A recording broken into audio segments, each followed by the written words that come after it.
Hi, I'm Anna Trent Moore, and we're here this evening at the Honolulu Academy of Arts to show Bud Browne's Surfing the 50s. It's a film about surfing the 50s in Hawaii and California, some of Australia, and tonight we have some special guests who are in the film and here to share with us what that magical time was like.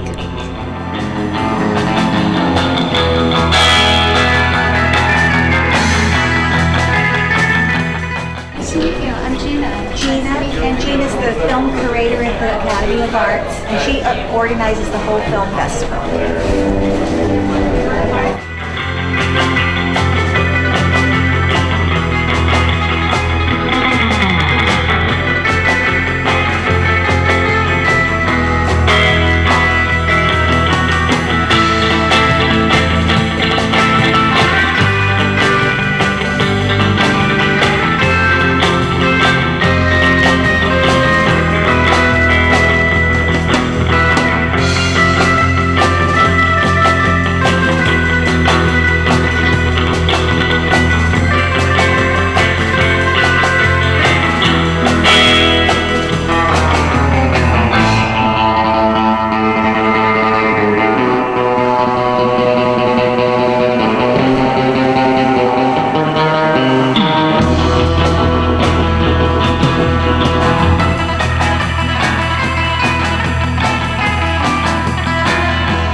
She's a teacher and a filmmaker. She made the film Wake Unto Blue, which is a really beautiful film that we showed here last year at our closing night. And she's the author of Increments of Fear. And so please welcome Anna Trent Moore, my friend. Thank you, Gina.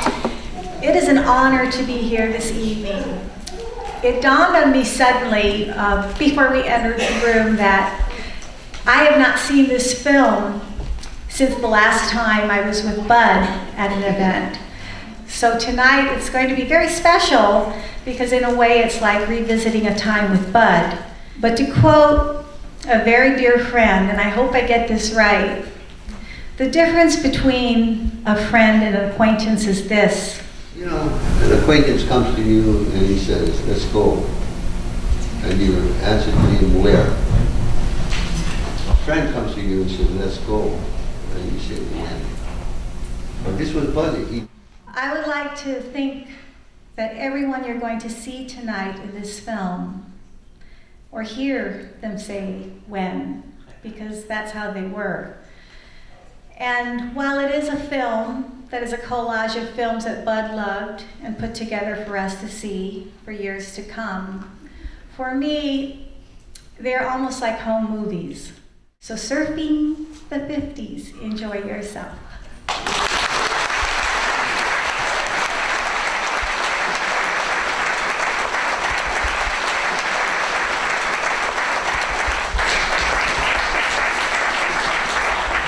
Browne was a special individual. And Buzzy and I knew him because we asked him one day, hey, come to dinner with us. He said, it's too early. And we said, it's 8 o'clock.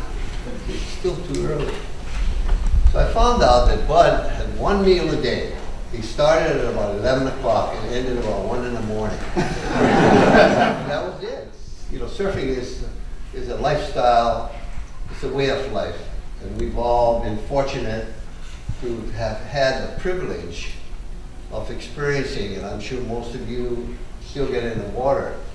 And you know, seeing some of these people in these movies, it was quite interesting, you know, having to look back and see some of the things that had taken place. And anyway, thank you so much for coming. Anna, thank you so much. I would like to just say something about Anna's dad, Buzzy Trent. He was one of my closest friends, and he and Kid Horn, another very good friend of mine, started my brother and I surfing back in 1944, and I owe Buzzy a lot, and mainly a lot of laughs. The guy was just tremendously humorous, and he took many wipeouts like a ping pong ball. You know? And the guy was just entertaining. And I remember one time at Malibu, and this is one of my favorite Buzzy Trent stories. There's been many over the years, but it was real good surf. We were almost hitting the pier. It was probably about 6 foot. In those days, we thought it was 8 to 12, but it was probably only 4 to 6. But we were riding at Malibu, but it was very crowded for those days. I think there were 20 guys out. And Buzzy says, you know, there's this place up the coast that's just the best place. Buzzy, you know, the way he talks, there's this place up there on the coast, and it's really, really good. He says, it's just outstanding. He says, you've got to see it. He says, we ought to all go in and go up to this place, you know. So he gets the whole crowd, nobody's on the lineup anymore, and we all jump in our cars and we follow Buzzy up to this place. We go about, past Zuma Beach, up past halfway to Secus, or what we used to call Secus. It's now called Carrillo Beach Park or something. And we go up there, and we go up this cliff, we look out over the water, and it's like a lake. And there's a big rock outside, and Buzzy says, don't pay any attention to the flat lulls right now. He says, it's just, the sets come in, it's just unbelievable. About every 15 minutes the set comes in, but you better get out there fast so we can get out there before the set comes in. So everybody piles in, they get their board, they all jump down the cliff. And I'm kind of watching Buzzy, you know, and I'm saying, what's the deal here, you know? And I'm sitting there wondering what the heck's the deal. And Buzzy says, aren't you going to go, Cole? Aren't you going to go? And I said, what's the deal, Buzzy? He says, let's go back to Malibu. When I was 10 years old, I lived in Santa Monica. And it was an old rundown house on the beach there that we bought during the Depression. My mother got it, and I was 10 years old, and guess what? There's a lifeguard station in front of the house, and who's in that station? Buzzy Trent. Really? I mean, talk about lucky, talk about being thankful. And it brings me really to the end of Buzzy's life. I saw him 2 days before he passed away. Buzzy and I were close the whole way. You know, he became my surrogate father. My father died when I was 4, and Buzzy became my father. And I followed him all the way from Santa Monica to Hawaii to surf, and with all these great guys. Peter Cole was my best friend. We were roommates together. George Downing made me boards. Gerry Lopez was much better. Surfer. And of course, Kimo, remember that wipeout at Waimea, Kimo?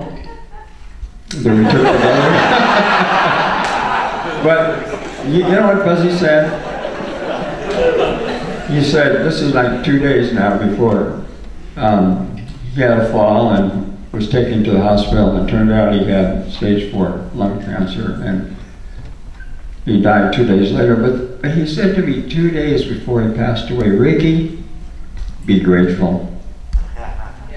Be grateful. So that's what I pass on to all of you. Let's all be grateful to Buzzy Trent and the spirit of the children. My father, he courted my mother by taking her surfing tandem at Waikiki. So then I came along,